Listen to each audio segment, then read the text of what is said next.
All right, y'all, your recipe calls for buttermilk and you don't have any. So let's talk about this. You should have at least one of these items in your house, and if you do, you've got buttermilk. So let me show you how I make 3 alternatives, and I'm going to also share with you 3 other alternatives to ensure that you've got the tang and the buttermilk substitute that you need to bake with. Hey everybody, it's me, Hetty, and today it's all about the buttermilk.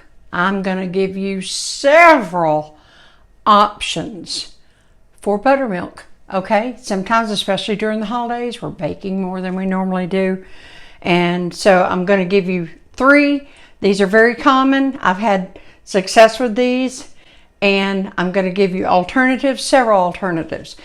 I tend to keep a couple of these on hand. Just little, these are small, and I can use them up when the date's still good. And having said that, look, buttermilk goes up to, if you've got a nice cold fridge, your buttermilk will go anywhere from about a week and a half, say 10 days, up to 3 weeks after the sell-by date. It'll still be good. And of course, always, if you've got milk, you've bought it, you're going to shake your buttermilk up before you use it. Always shake it up. Anyway, of course, I usually have buttermilk on hand. But sometimes, say maybe, during the last couple of years for certain reasons, sometimes what you like wasn't there. And another thing I'm going to give you a hint on is you always want to try, look, I'm going to show you this label. See, now you can get different brands, but you want a cultured whole buttermilk. If possible, it makes a difference. It really makes your baking just all that much better. And of course, I use it in buttermilk. I use it in buttermilk. Ha ha ha. I use it naturally in cornbread, marinating chicken.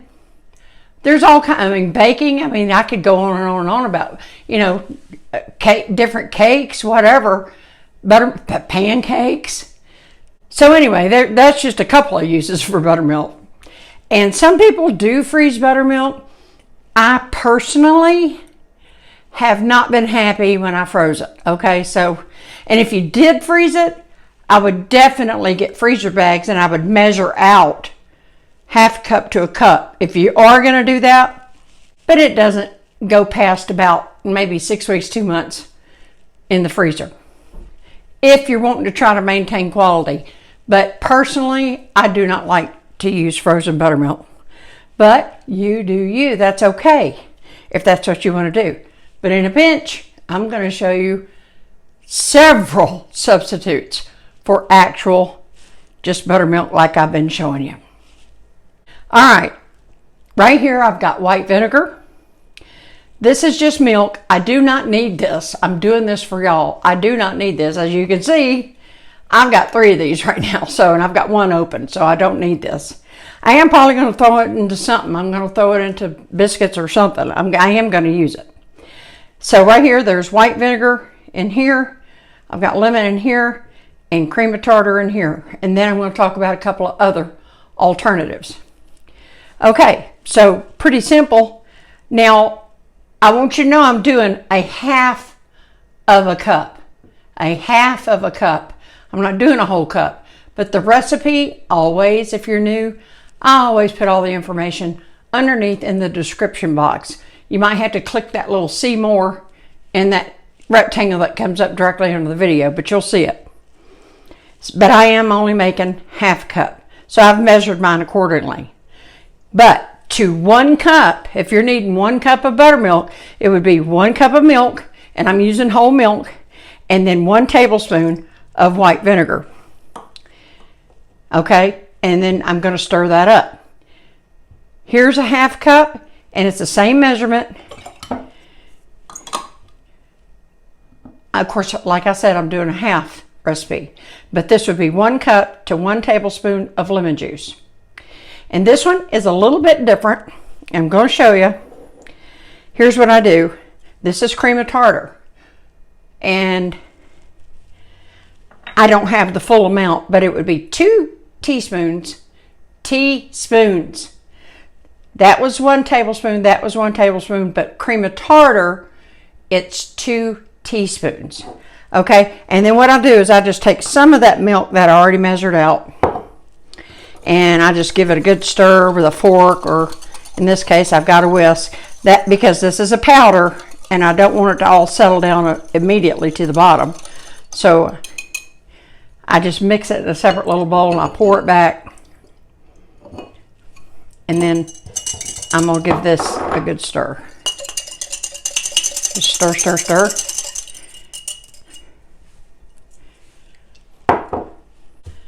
Flinging milk all over the place. So this is the lemon. I'm gonna give it a stir. Wipe it off in between. Not that I have to, but I am. Wipe off that rim. Okay, and here is the white vinegar. Now I'm gonna be up front when I do have to do this, which is rare, but my preference is lemon juice. I do have success with these other methods. So now everybody says, oh, set it to the side 5 minutes. Well, I mean, again, you do you. I can't stop you, but I let mine sit a minimum of 10 minutes, and usually I'm doing 10 other things, so sometimes it might go 15. But anyway, we will check back. And I'm going to tell you right now, it takes cream of tartar longer to get to where you want it. Another alternative, if you're going to use the cream of tartar method, is you could, depending on what you're using it for, you could add the cream of tartar directly to the dry ingredients and then just pour your milk in like you would normally. Okay, so now I've got those done, and I'll give you an update on those. But in the meantime, I'm going to talk to you about this. I always have buttermilk powder on hand. I'm going to put a picture somewhere, here or here, wherever. I'm going to find a picture of the kind I used for years, which I don't know about all parts of the country or even other parts of the world, but in America, you would find this on your baking aisle, close to where the sweetened condensed milk is, the evaporated milk, carnation, the dry milk, all that stuff. It'd be right around there. So that's where you wouldn't find this. I got this off of Amazon. I've been using this for several years now. I love it. This one's not open because I don't need it. Next, I'm going to give you a couple of other alternatives. This is whole milk yogurt, plain. And depending on what you're making with it, if you're making a baking, if you've got a good whole yogurt, such as this, and it's vanilla flavored, you could probably get away with that. I don't know, I've never tried it. You could experiment. But I usually always have some plain yogurt on hand. I make my own, but lately, y'all know, I've told y'all in comments, I'm dragging, I'm having a hard time. So no, I hadn't been up to making any yogurt. So I just keep this on hand. And for this, it would be about 3/4 cup of the yogurt. And then you would top it up with about 1/4 cup of just regular milk. And then, of course, whisk it, stir it, whatever, get it all together. Now, that's going to be thicker. If you want a little thinner, drop down a little bit on the yogurt. Just drop down. Maybe start with 1/2 cup and 1/4 cup of milk. See how that's going to be. Then you can either thin it down with more milk, or you can top it up with the rest of that yogurt. Same exact measurements. And, of course, all of us will be below. Same exact measurements for sour cream. You can do the same thing with sour cream. And I've used this quite a bit sometimes. Although, I admit lemon is my favorite method to go to if I don't get any of this stuff out. Depends on what I'm making. So these are just giving you ideas and alternatives. I know everybody doesn't have cream of tartar in their house, which is a powder, and it does all kinds of things. This old cheap one I've got another one, but I got this at Aldi's. Just cream of tartar. I always have cream of tartar on hand. And if you don't, we need to talk about that in the future. Maybe after the first of the year, we're going to talk about things a well-equipped kitchen should have. And just my opinion, but things that I would not do without. All right, sour cream would be the same thing. Same exact thing I said about the yogurt. The basic measurement is 3/4 cup of the sour cream to 1/4 cup of milk, but that depends on how thick you want that. Depends on what you're making. So again, I'd start out with maybe half a cup of the sour cream. Go in with your 1/4 cup of milk, just regular milk. Whisk that up really good. Is it too thick? Then add the rest of it being milk. If it's, loose, then go back in with the sour cream. I play with those ratios. But anyway, there you go. There's that. So for now, I'm going to let this sit here. And like I said, I'll add that picture back a little ways and to show you the kind I used to just get at the grocery store. It's in a tub. Well, it's bigger than this, but it's about this size. It's got red on it. Can't think of the name of it. It's got a chef on there with a chef hat with a big mustache. And it says cultured buttermilk, I believe. But anyway, I'm going to find that out and I'll put that in. And if you think this video is a help, you can help my channel, and I desperately need that help. I've mentioned this in several videos. I do hate to mention it, but I don't know what YouTube's doing with their algorithm, but I'm not getting hardly any views. And in the past, when I was very, I'm a small channel now, but in the beginning, I'm talking about, I'm in my 9th year of videos. And way back when I had hardly 1,000 or 2,000 subscribers or even less, I would get thousands of views on a video. Some of those I've since remade and pulled them down, but I did get many views on them. But nowadays it seems like I just can't get those views. Okay, I'm going to time this and I'm going to come back in about 10 minutes and I'm going to show you. Okay, y'all, been about 15 minutes. I've been doing other things, and so here's our white vinegar. Been sitting here, and look at this. I'm going to give it a little stir, and as you can see, I'm going to show you here. I'm going to move my finger out of the way. Look, it'll have the tang and the consistency that you want. So white vinegar works great. The next we have lemon. And I always have fresh lemons, and if I don't, I do have lemon juice.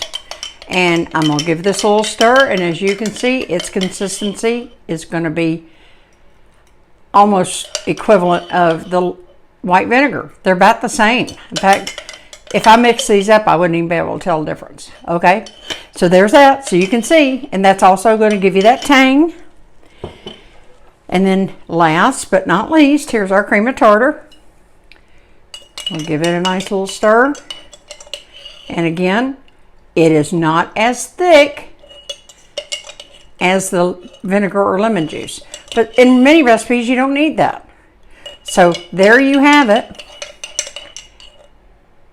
The buttermilk substitutes. So if you have a recipe that calls for buttermilk and you don't keep it on hand, or you realize you're out, everybody's got some of this stuff. And then again, I probably already did in the video, edited in those pictures of the other products for the powdered buttermilk. So how's that? Now you can finish your holiday baking, can't you? Or your anytime baking. Okay. I love y'all. I'll see you in the next video, and I hope you learned something from this. I hope it gave you ideas and stuff. I love doing these kind of videos for y'all. Anyway, I'll see y'all next time. Bye.